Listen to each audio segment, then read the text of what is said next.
Olá a todos, sou Regina e o assunto de hoje é o primeiro capítulo do Evangelho segundo o Espiritismo, onde Jesus nos fala: não vim destruir a lei.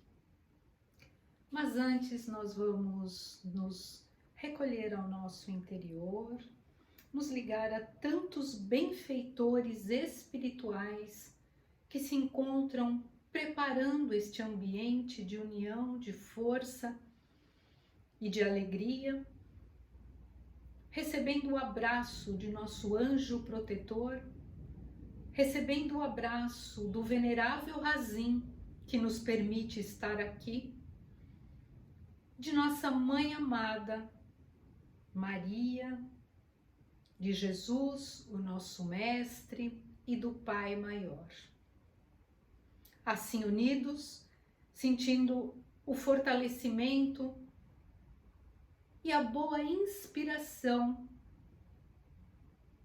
para interiorizar a mensagem que estudamos sempre e sempre, damos graças a Deus. Então essa mensagem nos fala, Jesus tem a preocupação de dizer que ele não veio destruir nada, que ele não veio trazer novas ideias, mas que ele veio trazer uma nova visão sobre o mesmo assunto. As primeiras noções do bem maior, de Deus e tudo mais, que Moisés nos trouxe, que falava de honrar pai e mãe, que falava de não matar, de não roubar. Moisés tinha também uma preocupação, porque ele era um chefe civil também. Então ele tinha uma preocupação de fazer com que a população se harmonizasse. Então Moisés, ele foi bem enfático e bem duro nas posturas evangélicas, mas ele trouxe a conotação das verdades maiores unidas às verdades aos procedimentos civis, porque ele precisava ser não só um portador da voz do alto, mas ele precisava que todos cumprissem a lei. Então, houve um pouco de complementação daquilo que era a vontade superior, daquilo que era a vontade civil de Moisés, para que todos se harmonizassem bastante, né? Quando a ciência caminhou mais um pouco no decorrer dos séculos, a ciência nos trouxe informações de progresso e de virtudes que se completavam, mas a ciência e a religião ficaram um pouco separadas, não é? As pessoas não entendiam que a ciência poderia ser unida à religião. Quando Jesus veio trazer a palavra, ele não se mostrou um chefe civil, mas ele trazia a moralidade dos seus ensinamentos. Então ele falava: vamos nos amar todos. Ele falava por parábolas, porque a cada momento da evolução da humanidade, a pessoa, quando ia crescendo um pouco no seu entendimento, ela conseguia compreender aquela história em parábolas que às vezes ela não tinha compreendido antes, ou o próprio espírito não estava ainda amadurecido para compreender estas verdades, não é? Então, Jesus falou: eu não vim desmontar nada, mas eu vim acrescentar. Então, o amor ao próximo, a obediência aos pais, não é só seguir o que eles mandam, mas é respeitar de uma forma que eu possa olhar para os meus pais com o amor tão grande e o agradecimento daquilo que eles fizeram por mim. E esse agradecimento ser tão grande que eu tenha a vontade de fazer o mesmo por aqueles tantos que estão à minha volta. Então eu não preciso gerar um filho para que eu seja agradecido ao meu pai, mas todos os que estão à minha volta podem ser meus filhos. E assim Jesus foi falando de cada um dos mandamentos. Por exemplo, amar a Deus sobre todas as coisas. O que significa? Significa respeitar a vontade de Deus nas mínimas coisas. Não é só dizer, eu amo a Deus e viver a vida que eu quero na hora que me convém, fazendo aquilo que eu achar oportuno. Mas eu me lembrar que se tem um pai que orientou a minha conduta na moralidade, na não aplicação dos vícios, na busca de eu melhorar os meus defeitos, ir fazendo com que eles diminuam e as minhas virtudes cresçam. Nesse momento eu estou amando ao Pai que me trouxe tudo isso, não é?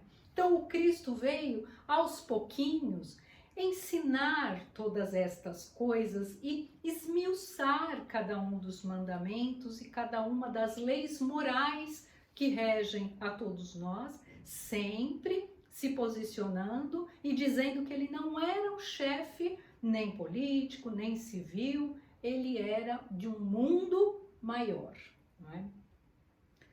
Quando então a ciência veio o espiritismo, que foi provado como ciência, o que é a ciência? É tudo aquilo que pode ser repetido e obter-se o mesmo resultado. Por exemplo, a matemática é uma ciência. Todas as vezes que eu somar 2 mais 2, eu vou ter 4. Então, isto é uma ciência. O espiritismo veio como uma ciência, ou seja, todas as vezes que os fenômenos espirituais puderem ser repetidos, eles vão trazer os mesmos resultados. Sempre que um irmão maior falar por mim, eu vou estar emprestando o meu aparelho físico para que ele possa se manifestar. E outras comprovações de que o espiritismo é uma ciência. Então, ele veio, na verdade, para juntar e aumentar ainda mais aquilo que o Cristo trouxe como informações religiosas e morais, que por sua vez completaram o que disse Moisés.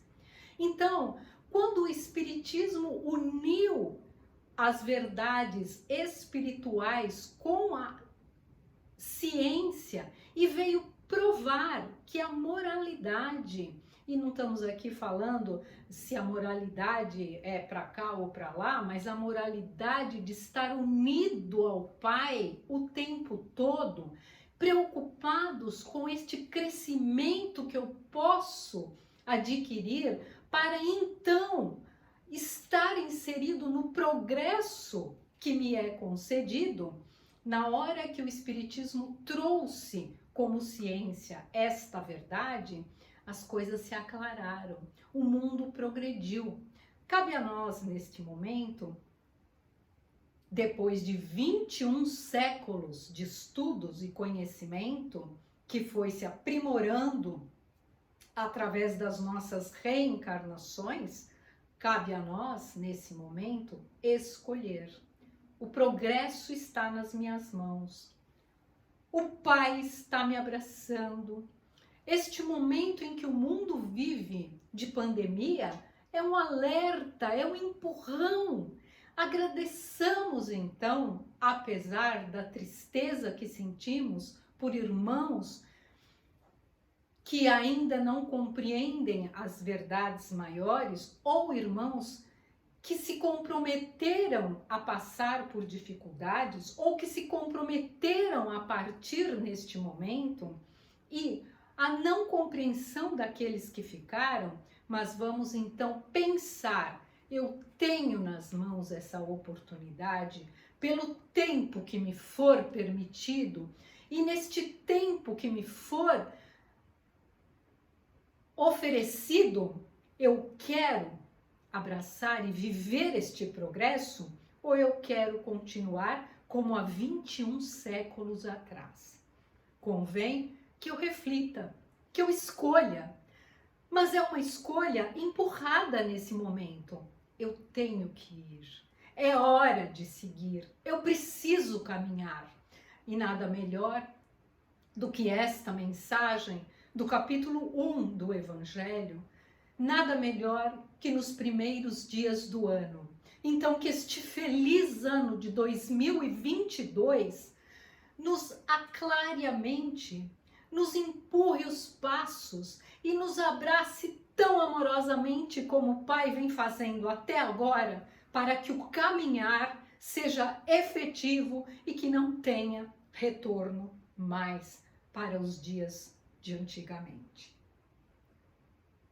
Graças a Deus. Assim, nós vamos fazendo uma oração de vibrações, que são sentimentos de paz e de luz que saem do nosso coração e abraçam a todos aqueles que desejamos. Desejamos que todos tenham um ano de luz. Se houverem dificuldades, que elas sejam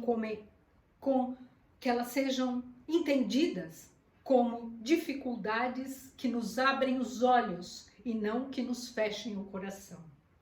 Vamos vibrando imensamente para que a humanidade saia desse estágio doloroso que se encontra há 21 séculos e que caminhe a passos largos em direção do Pai, ajudando, amando, acreditando e oferecendo o seu melhor, a caridade das suas entranhas para todos que estiverem ao seu redor. E esses todos não necessariamente precisam ser os que estão perto fisicamente, mas pode ser um legado para a humanidade do futuro. Graças a Deus.